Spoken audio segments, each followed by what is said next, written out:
అశ్వ సంవత్సరంలో కైలాస యాత్ర Sri Gayatri tours and travels 8977349696. ఇవాళ తెలంగాణలో మేయర్లు చైర్పర్సన్ల ఎన్నిక జరగబోతుంది. మొత్తం 116 మున్సిపాలిటీలు 7 మున్సిపల్ కార్పొరేషన్లలో ప్రమాణ స్వీకారాలు జరగబోతున్నాయి. అనంతరం ఎన్నిక ప్రక్రియ కూడా ప్రారంభం కాబోతుంది. 35కు పైగా మున్సిపాలిటీల్లో హంగ్ ఏర్పడినటువంటి నేపథ్యంలో మేయర్లు చైర్పర్సన్ల ఎన్నికపైన ప్రధానమైనటువంటి రాజకీయ పార్టీలు ఫోకస్ పెట్టినట్లుగా తెలుస్తుంది. ఈ నేపథ్యంలో ముఖ్యమంత్రి రేవంత్ రెడ్డి మంత్రులతో జూమ్ మీటింగ్ నిర్వహించారు. ఈ ఉదయం మేయర్లు చైర్మన్ల ఎన్నికపైన రేవంత్ రెడ్డి దిశానిర్దేశం చేసినట్లుగా తెలుస్తుంది. కానీ ఎట్టి పరిస్థితుల్లో కాంగ్రెస్దే పై చేయి కావాలని ముఖ్యమంత్రి రేవంత్ రెడ్డి ఆదేశాలు జారీ చేశారు. ఇదిలా ఉంటే స్వతంత్రులు ఇతర పార్టీల కౌన్సిలర్లు వస్తే చేర్చుకోవాలని కూడా సూచించినట్లుగా తెలుస్తుంది. తెలంగాణలో అధికారంలో ఉన్నటువంటి కాంగ్రెస్ పార్టీ మున్సిపల్ ఎన్నికలను మరి ముఖ్యంగా మున్సిపల్ కార్పొరేషన్ ఎన్నికలను ఎంతో ప్రతిష్టాత్మకంగా తీసుకున్నటువంటి నేపథ్యంలో ఏ ఒక్క స్థానాన్ని కూడా ఎక్కడ వదులుకోకూడదు అనేది మాత్రం ఇప్పటికే మంత్రులకి ముఖ్యమంత్రి దిశానిర్దేశం చేసినటువంటి పరిస్థితులు కనబడుతున్నాయి. చాలా వరకు కూడా హంగు ఉన్నటువంటి ప్రాంతాల్లో కూడా ఆల్మోస్ట్ వాటిని కూడా ఎలాగైనా కైవసం చేసుకోవాలని అధికార కాంగ్రెస్ పార్టీ పావులు కదుపుతున్నటువంటి పరిస్థితి.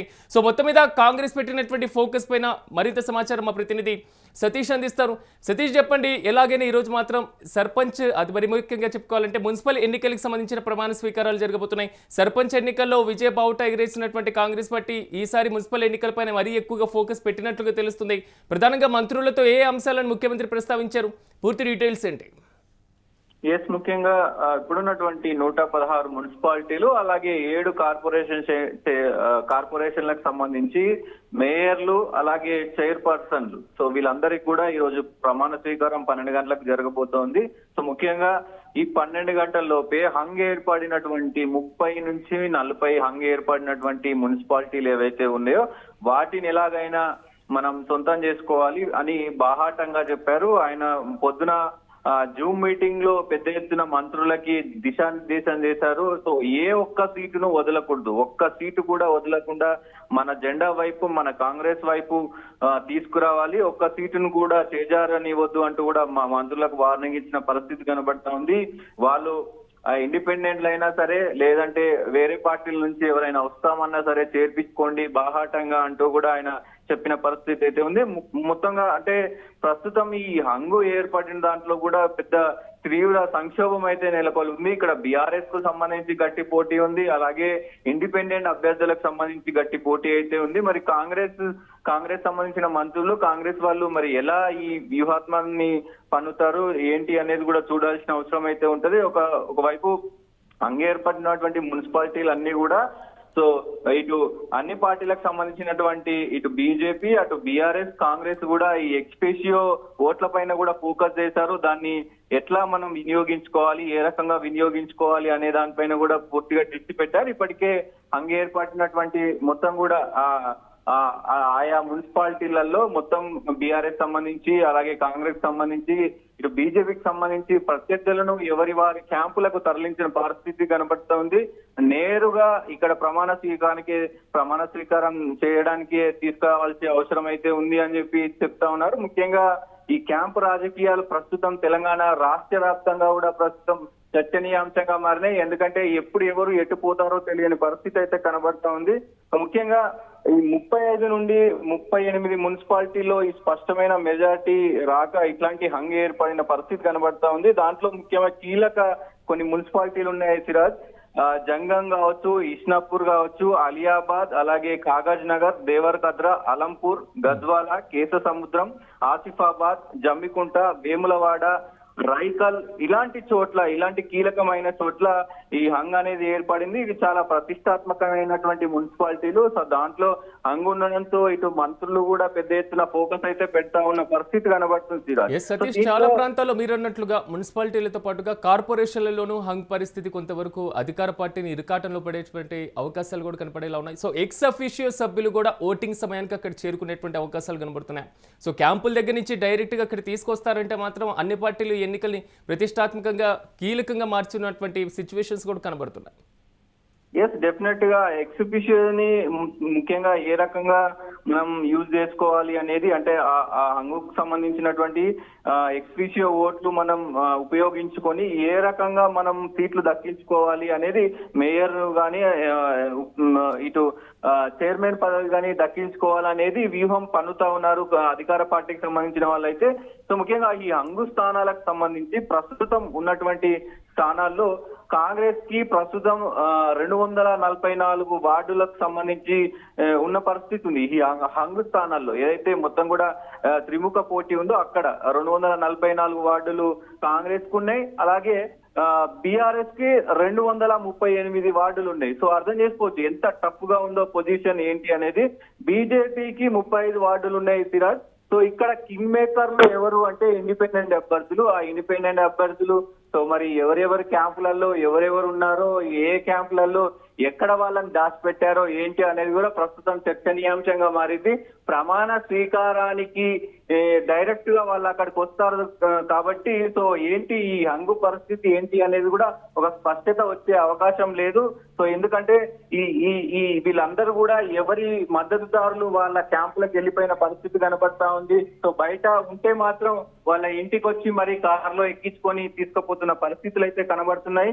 సో మరి సతీష్, కాంగ్రెస్ పార్టీ అధికారంలో ఉన్నప్పటికీ ముఖ్యమంత్రి స్వయంగా ఎన్నికల ప్రచారాలకు సంబంధించినటువంటి సభలో పేర్కొనడం, పార్టిసిపేట్ చేయడం, ప్రసంగాలు చేయడం ఇలాంటి పరిస్థితులు కూడా మనం చూసాం. ఇలాంటి నేపథ్యంలో కాంగ్రెస్ పార్టీ ఇంత ప్రతిష్టాత్మకంగా తీసుకుంది కాబట్టి హంగు మున్సిపాలిటీలో చాలా అత్యధిక స్థానాల వరకు కాంగ్రెస్ పార్టీ చేజెక్కించుకునేటువంటి అవకాశాలు కూడా కనబడుతున్నాయి. మరి ప్రతిపక్షాలు ఎందుకు కొంతవరకు వెనుకబడినటువంటి పరిస్థితి?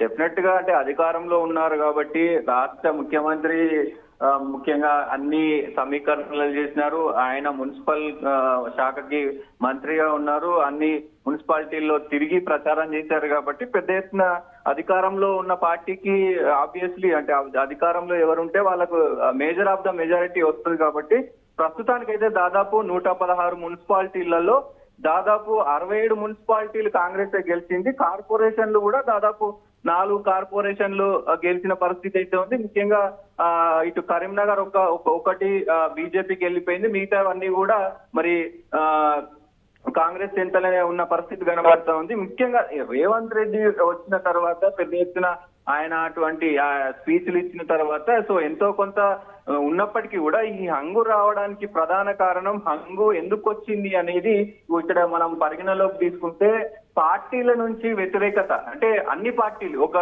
కాంగ్రెస్ పార్టీ కాదు, ఒక బీఆర్ఎస్ పార్టీ కాదు, ఒక బీజేపీ పార్టీ కాదు, అన్ని పార్టీల నుంచి కూడా సో టికెట్ ఇస్తామని చెప్పి లాస్ట్ వరకు కూడా వాళ్ళకు మభ్యపెట్టి లాస్ట్ లో టికెట్లు వేరే వాళ్ళకి ఇవ్వడంతో కూడా పెద్ద ఎత్తున లోకల్ గా బలం ఉన్నటువంటి నాయకులందరూ కూడా ఇండిపెండెంట్ అభ్యర్థులుగా పోటీ చేసినారు. వాళ్ళందరూ కూడా గెలిచినారు. ఇక్కడ చర్చనీయాంశమైన విషయం ఏంటంటే ఎవరైతే ఇండిపెండెంట్ గా పోటీ చేశారో వాళ్ళందరూ కూడా గెలిచారు. సో ఇప్పుడు వాళ్ళకి మొత్తం కూడా తలనొప్పిగా మారింది. ఎందుకంటే మన పార్టీ నుంచి మనం టికెట్ ఇవ్వకపోతే వాళ్ళు బయటికి వెళ్ళారు. సో ఇప్పుడు మళ్ళీ రమ్మనడానికి కూడా కొంత బాహాటం ఉంటది కాబట్టి సో ప్రస్తుతం అయితే ఈ హంగు ఏర్పడ్డట్టు ఈ హంగు ఏర్పడ్డ వాళ్ళలో ఇండిపెండెంట్ కీలక పాత్ర, కీ రోల్ కాబట్టి ప్రస్తుతం కొన్ని సమీకరణాలు జరుగుతా ఉన్నాయి. సో మరి మొత్తానికి ఎలాంటి వ్యూహం రచించబోతున్నారు కాంగ్రెస్, బీఆర్ఎస్, బీజేపీ?